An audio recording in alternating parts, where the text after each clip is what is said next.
Hi, in this how-to video, you will see how to convert the standalone installation of EventLog Analyzer into the distributed edition's managed server setup. We recommend that you back up your database first to prevent any data loss during conversion. To learn how to do this, please watch our video on how to back up the EventLog Analyzer database. You can find this and other informative videos in the videos section of the Log360 website. Now let's proceed with converting the standalone edition of EventLog Analyzer into the managed server. First, shut down the EventLog Analyzer service. To do this, navigate to EventLog Analyzer Home, open the bin, and execute the shutdown batch file.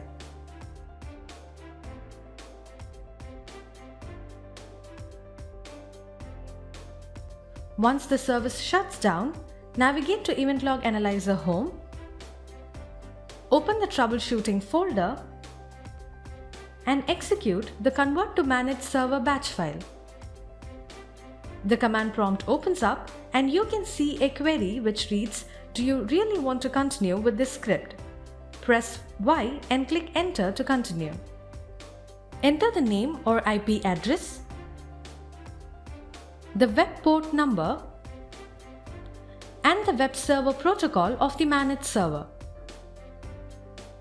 In the same way, enter the admin server details such as the name or IP address, the web port number, and the web server protocol of the admin server.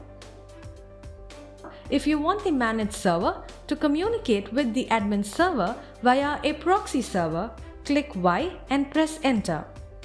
Otherwise, you can press N. To configure a proxy server, you need to enter details such as the proxy server name, the proxy port number, the username, and the password.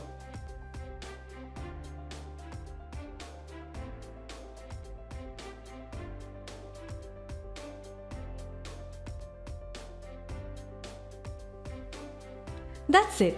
If you can see this success message on the screen, the standalone installation of EventLog Analyzer has been converted into a managed server of the distributed installation. Now, go ahead and restart the EventLog Analyzer service by navigating to EventLog Analyzer Home, clicking on Bin, and running the wrapper executable file. You can now open the admin server installation of EventLog Analyzer, navigate to Settings, Manage Server Settings to find the managed server listed in the admin server. You can check the status and other details of the managed server from the admin server console. For further details and assistance, please contact our technical support team.